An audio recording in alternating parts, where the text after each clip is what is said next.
کس میں؟ یہ نوجوان کیوں نہیں بولتے جن سے میں بات کر رہا ہوں؟ غریبی میں نام اعلیٰ حضرت فاضل بریلوی کا جو مدرسہ ہے نا بریلی شریف میں، وہ آج بھی چھوٹا سا ہے. یہ تھوڑا سا کرنی پڑتی ہے محنت شنت. تو بڑے خوددار آدمی تھے. کسی نے کہا بہت بڑے شاعر ہیں. نان پارا ایک ریاست ہے انڈیا کی. اگر نان پارا کے نواب کے لیے 2-3 شعر لکھ دیں تو مدرسہ بن جائے گا.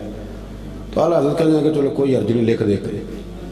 یہاں تقریریں بکتی نہیں، نعتیں بکتی نہیں، یہاں بڑا کچھ نہیں ہوتا نیلام. تو 2 شعر لکھ دیں. کہنے لگے لکھ دیتے. کیا خوبصورت شعر لکھے. کہنے لگے کرو مدح اہل دول رضا، اور پڑھے اس بلا میں میری بلا، میں تو گدا ہوں اپنے کریم کا، میرا دین پا رہا ہے نان. اعلیٰ حضرت کے چھوٹے بیٹے تھے حضور مفتی اعظم ہند مولانا مصطفیٰ رضا خان صاحب. علامہ ارشد القادری بہت بڑے عالم گزرے ہیں. وہ جمشید پور میں رہتے تھے. کہتے میں نے ان کو بلایا اعلیٰ حضرت کے صاحبزادے کو محفل پہ. تو جب جانے لگے نا تو میں نا لفافے میں کچھ رقم رکھ کے بطور نذرانہ دینے لگا. نذرانہ سنت ہے، یہ تحفہ ہے.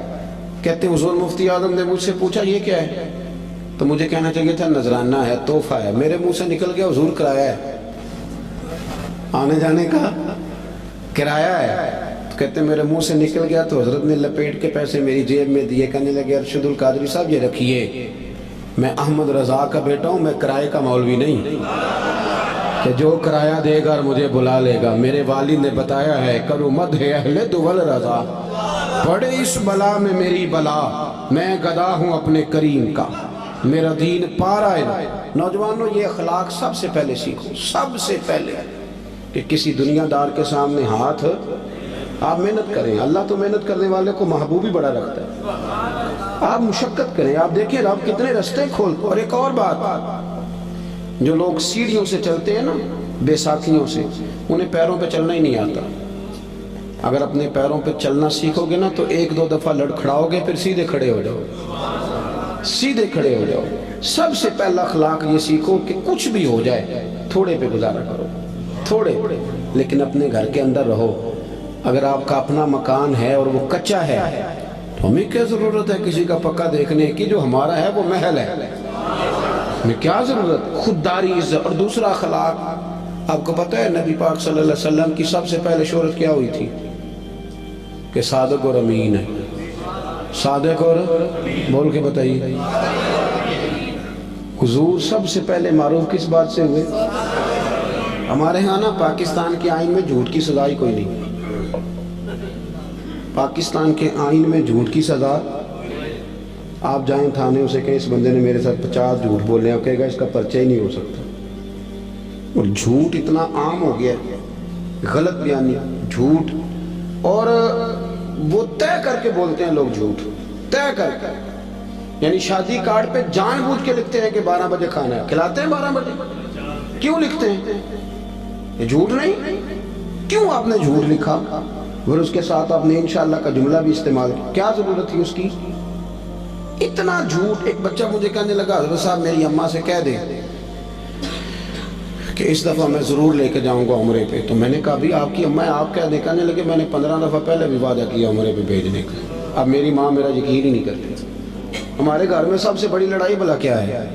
بی بی کہتی ہے کہ روٹی روزی کا مسئلہ نہیں، مجھے اعتبار ہی نہیں کہ یہ سچ بولتا ہے کہ جھوٹ بولتا ہے. ہم نے اعتبار ضائع کر لیا، اعتبار ضائع ہو گیا، لوگ یقین کرنے کو تیار نہیں. وہ حضور کا اخلاق جس سے میرے رسول پاک نے آغاز فرمایا، جس سے حضور کی تعریف ہوئی، سچ بول. پڑھے نا ابو داؤد شریف، ایک صحابی نے کہا تھا یا رسول اللہ مومن بزدل ہوتا ہے. حضور فرمانے لگے ہو جاتا ہے کبھی کبھی. اس نے کہا یا رسول اللہ مومن کنجوس بھی ہوتا ہے.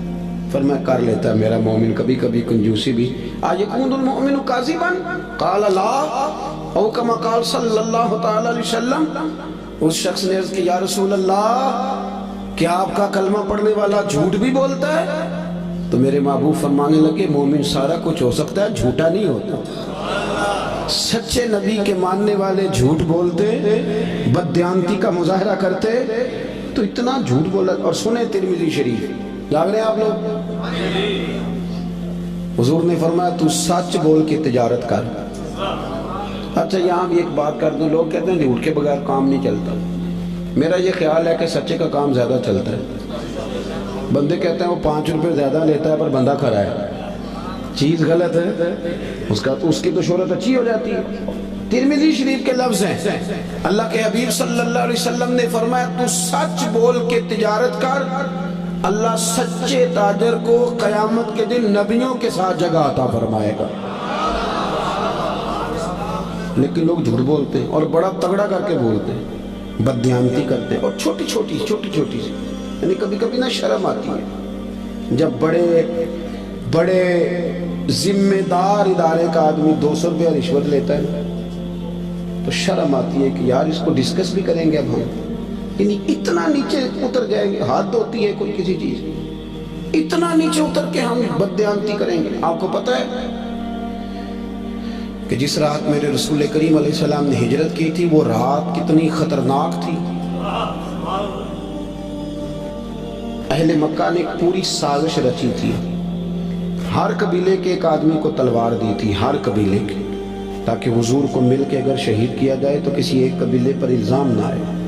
ہر قبیلے کا بندہ آیا تھا، چاروں طرف سے گھر کو گھیر لیا. وہ طے کر کے آئے تھے کہ معاذ اللہ ثم معاذ اللہ حضور کو شہید کریں گے. وہ شہید کر رہے ہیں، توجہ ہے میری بات پر. اور سرکار حضرت مولا علی شیر خدا سے فرما رہے ہیں کہ تم میرے بستر پہ لیٹ جا، سویرے لوگوں کی امانتیں واپس کر کے آ جانا. محققین کہتے ہیں کہ وہ امانتیں بھلا کن لوگوں کی تھیں؟ جو باہر تلواریں لے کے کھڑے تھے. مجھے سچ بتاؤ کہ جس بندے سے میں نے لینا ہو لاکھ روپیہ وہ عمرے پہ جانے لگے، حالانکہ مجھے پتہ ہے کہ 20 دنوں میں 28 دنوں میں لوٹ آئے گا، تو میں اسے جانے دیتا ہوں. میں کہتا ہوں پہلے میرے پیسے رکھ. آپ ذرا اس بات کو اس کو عام نہ لیجئے گا، ذرا اس کی گہرائی دیکھیں کہ آپ ایک بندے کو شہید کرنے لگے، آپ اس کا خاتمہ کرنے لگے اور آپ کے پیسے اس کے گھر میں پڑے. انوکھی بات نہیں. اخنس بن شریک سے ابو سفیان کہنے لگے کہ سنا تیرے بھی پیسے وہاں پڑے ہیں، تو شہید کرنے آ گیا تو پیسے تو لے رہے تھے. تو اخنس بن شریک کہنے لگا ابو سفیان چپ کر، بات کا تجھے بھی پتہ ہے اور بات کا مجھے بھی پتہ ہے. وہ باہر سے نہیں آئے، یہیں پیدا ہوئے، یہیں جوان ہوئے، ہمارے سامنے ان کی کن پٹیوں پہ بال سفید آئے. جانتا تو بھی ہے اور پتہ مجھے بھی ہے، مخالفت جتنی مرضی کریں پر یہ تو ہمیں پتہ ہے نا کہ وہ دنیا سے چلے بھی گئے تو ہماری امانتیں پھر بھی ضائع نہیں ہوں. آپ کیا بات کرتے ہیں صاحب؟ تیری صورت تیری سیرت زمانے سے نرالی ہے اور تیری ہر ایک ادا پیارے ادائے بے مثالی ہے. میرے عزیز اتنی بڑی بات کہ پیسے گھر میں پڑے، تو ان کا یہ دعویٰ ہے کہ وہ شہید بھی ہو گئے تو ہماری امانتیں ضائع. لیکن یہاں کیا حال ہے؟ بڑا سیانہ بندہ، بڑا سیانہ کہتا تیرا بیانہ گیا، ختم، چھٹی. کس حساب سے رکھ لیا آپ نے بیانہ؟ کس مفتی سے فتویٰ لیا؟ لیکن چھوٹی چھوٹی چیزوں میں بددیانتی، جھوٹ، دغا، فریب. اور آپ یقین کریں کوئی فائدہ نہیں ہوتا، لوگ پھر بھی جھوٹ بولتے ہیں، مذاق میں جھوٹ بولتے ہیں، جھوٹی کہانیاں سناتے ہیں. چھوڑیں. مہینہ چل رہا ہے سیدنا ابو بکر صدیق کا. حضرت ابو بکر صدیق رضی اللہ تعالیٰ عنہ نا نبی کریم صلی اللہ علیہ وسلم کو لے کے نا غار ثور پہ تشریف لے گئے. آج جب حاجی جاتے ہیں نا وہاں زیارت کے لیے تو رستے میں نا 5-6 جگہ سٹے کا مقام بنا ہوا ہے. چائے پیتے ہیں، بوتل پیتے ہیں، پھر بھی واپس آ کے ڈینگے مارتے ہیں کہ میں چڑھ گیا تھا جی، میں ہوا آیا ہوں جی، میں تو یوں گیا اور یوں آیا. حالانکہ رستہ بنا ہوا ہے، رستے میں کئی جگہ پانی پیا، پھر بھی بڑی بڑھ کے. جب حضرت صدیق اکبر لے کے گئے تھے تو رستہ بھی کوئی نہیں تھا، وقت تھا رات کا. وہ درویشوں نے کیا خوب بات کی. جب دیکھا نا کہ حضور کو ذرا تکلیف ہو رہی ہے تو جناب ابو بکر کہنے لگے حضور میرے کندھوں پہ آ گئے. وہ درویش کہنے لگے وہ ویکھو پبا پار کدب نہیں جے لاؤندا تے 100 پہاڑ تے چڑھیا جاندا، او پیا جاندا دے یار نبی دا اے اصلی دلدار نبی. ابو بکر صدیق نے نا اپنی جوان بیٹی، ذرا توجہ کرنا میری بات پر، بیٹیاں بڑی پیاری ہوتی ہیں. جو لوگ شروع سے یہاں رہتے ہیں نا اس شہر میں، وہ محلے میں، تو بچیاں جانتی ہوتی ہیں کہ یہ میرا چاچو ہے، یہ میرا خالو ہے، یہ میرا، سب اپنے ہوتے ہیں. لیکن اس کے باوجود بھی رات کو اگر جوان بیٹی نکل جائے نا چوک میں ماچس لینے تو سویرے مصیبت بن جاتی ہے. وہ بچی رات کو نکل گئی، اور ہو سکتا ہے کہ والد بندوق نکال لے کہ تو کیسے باہر گئی تھی، لیکن یارو وفا بڑے بڑے امتحان لیتی۔ حضرت صدیق اکبر نے اپنی جوان بیٹی جناب اسماء بنت ابی بکر سے کہا پتر میرے نبی پاک کو نہ تازہ کھانا ملنا چاہیے۔ حضرت اسماء کہتی میں روز روٹی پکاتی تھی اور تازی پکاتی تھی، اور جب دنیا سو جاتی، جوان بیٹی، رستہ کوئی نہیں غار میں جانے کا، دنیا سو جاتی تو کہتی ہے میں پھر چادر اوڑھتی۔ آج بھی جہاں غار سور ہے وہاں آبادی کوئی نہیں، آج بھی نہیں، تو اس وقت کیا عالم ہوگا؟ فرماتی ہے میں رات کو تازہ کھانا لے کے جاتا۔ ایک رات میں نے کھانا پکایا، دوسرے دن میں کھانا دے کے آئی، دوسرے دن میں کھانا تیار کر رہی تھی، میرے دروازے پہ دستک ہوئی۔ کہتے میں کسی غریب کی بیٹی نہیں، چودھری کی بیٹی تھی۔ ابو بکر صدیق قبیلے کے سردار تھے، کبھی کسی نے آنکھ اٹھا کے نہیں دیکھا تھا، لیکن جب دروازے پہ شور ہوا میں باہر گئی تو ابو جان لوگوں کو لیے کھڑا تھا۔ اسماء کہاں گیا تیرا باپ حضور کو لے کے؟ کہتی رش تھا میرے دروازے پر۔ یار کوئی معمولی آدمی نہیں، سردار، مالدار، وزادار، تاجر آدمی۔ تو کہتی ہے کہنے لگا کدھر گئے وہ؟ حضرت اسماء کہتی اب میں دوراہے پہ کھڑی تھی، اگر میں بتا دوں کہ وہ غار سور میں ہیں تو میری وفا اجازت نہیں دیتی۔ سنو، بتا دوں کہ وہ غار سور میں ہیں تو وفا اجازت، اور اگر میں یہ کہہ دوں مجھے پتہ نہیں تو یہ جھوٹ ہے، یہ میرے نبی کی شریعت اجازت نہیں دیتی۔ کس کس موقع پر لوگوں نے سچ بولا اور کس کس طرح بولا، کوئی فائدہ نہیں ہوتا، جھوٹ بولتے ہیں لوگ، دغا کرتے ہیں، کوئی معنی ہی نہیں، اپنا آپ خراب کرتے ہیں۔ آپ جھوٹ بول کے دیکھ لیں، آپ کا اپنا دل بے چین ہو جائے گا، میں نے کتنا غلط کام کیا۔ آپ سچ بولیں گے اللہ آپ کو راحت عطا کرے، سچ میں سکون ہے۔ حضور نے فرمایا سچ تجھے نجات دے گا، جھوٹ تجھے ہلاک کر دے۔ حضرت اسماء کہتے ہیں اس نے پھر پوچھا بتاتی کیوں نہیں؟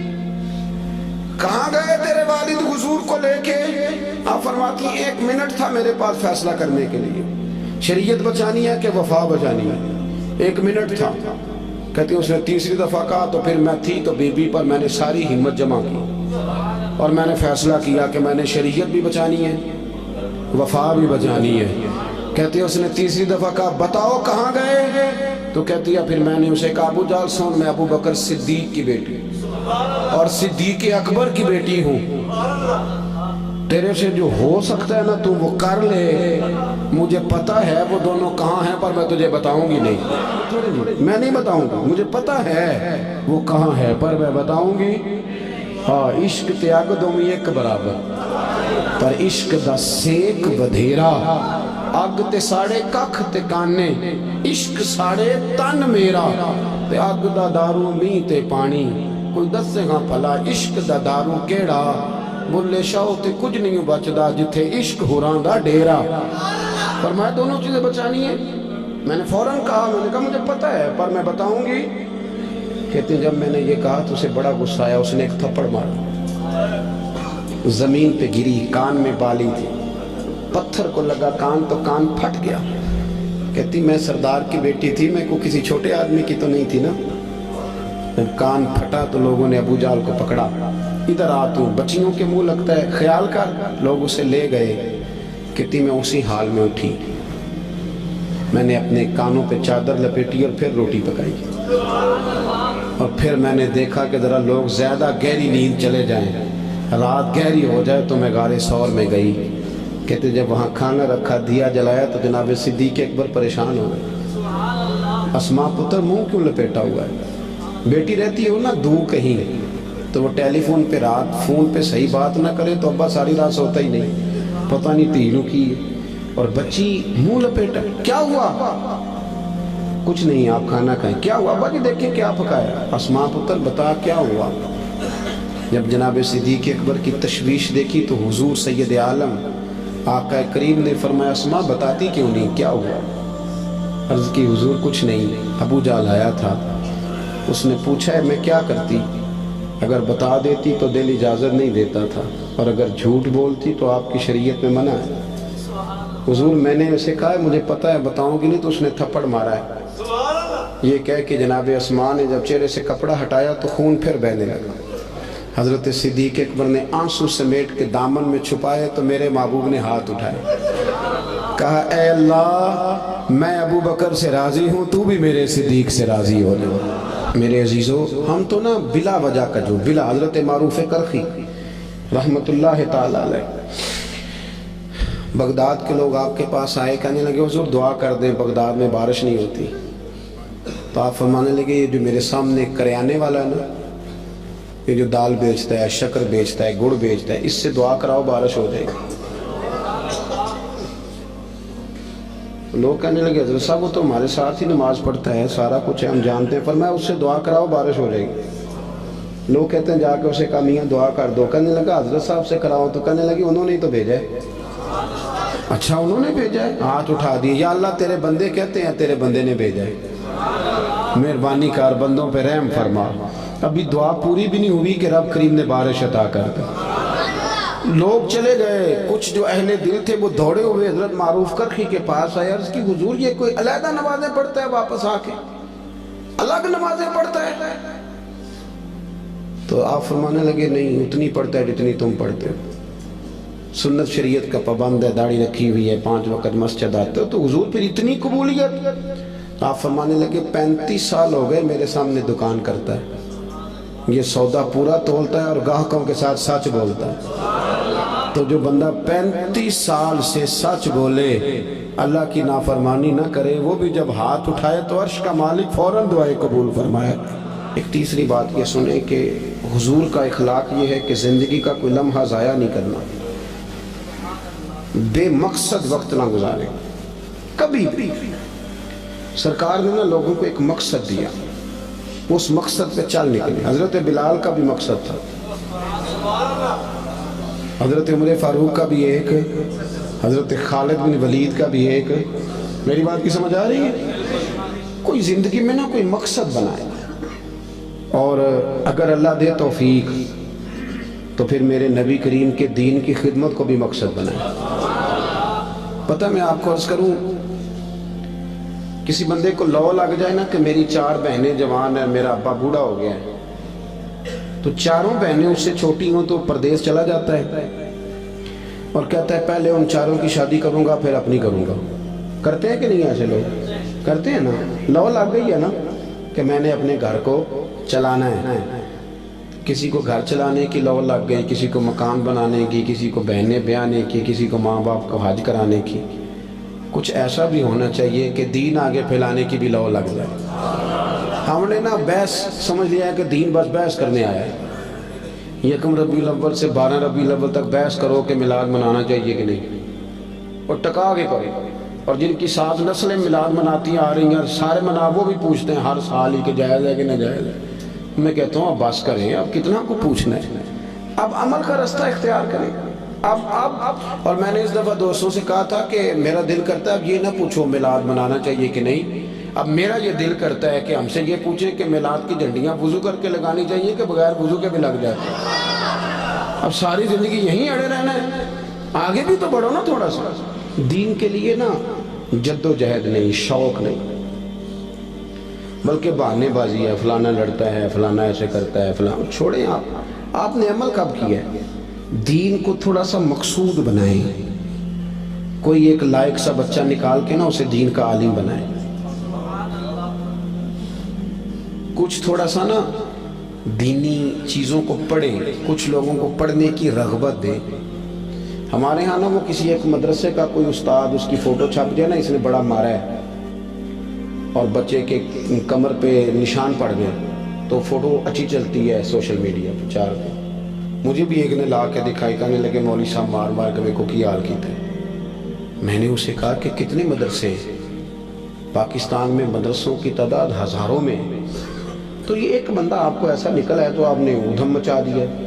اس نے غلط کیا، اسے ایسا نہیں کرنا چاہیے تھا، پر آپ میرے ساتھ چلیں، میں بتاتا ہوں کہ یونیورسٹیوں میں کیا کیا خرابی ہیں، کالجوں میں کیا خرابی ہیں۔ آپ حیران ہوں گے کہ نشہ سب سے زیادہ یونیورسٹیوں اور کالجوں میں بکتا ہے۔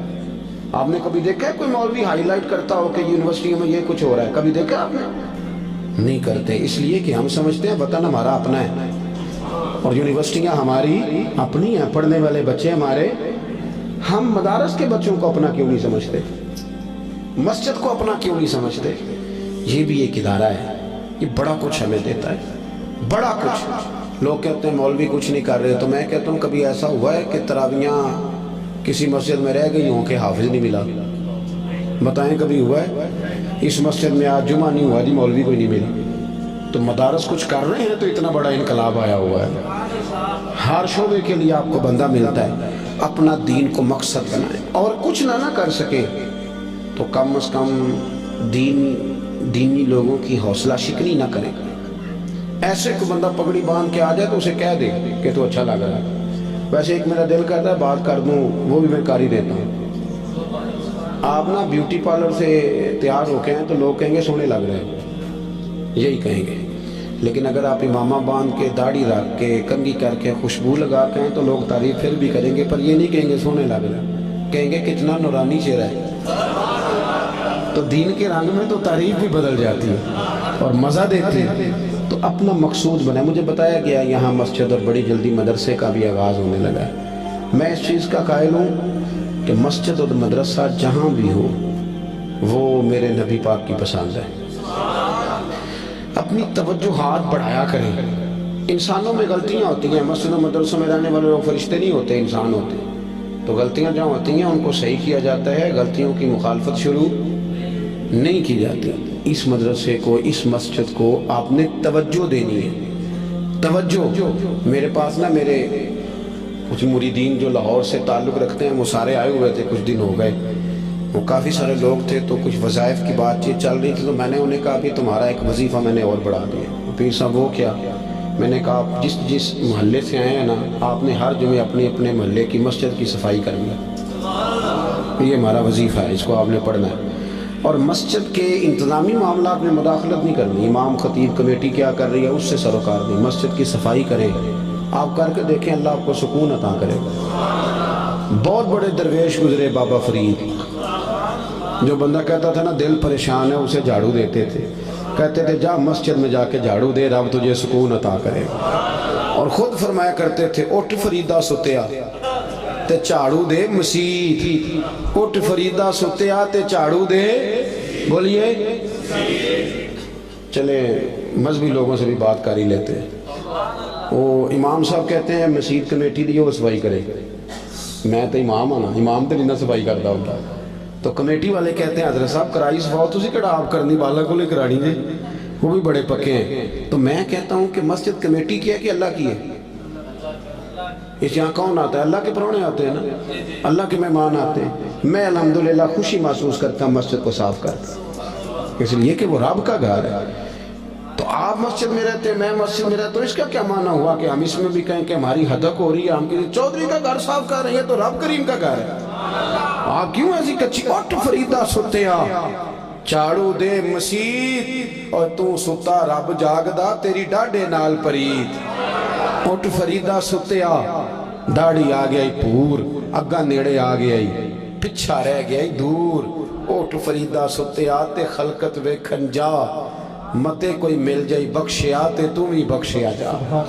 ایک بات یہ عرض کی کہ خودداری پیدا کرے، اعلیٰ اخلاق، اور دوسری گزارش یہ کی کہ سچ بولیں، دیانتداری کا، اور تیسرا اپنا کوئی مقصد بنائیں، ایک منٹ بھی زندگی کا ضائع نہ کریں۔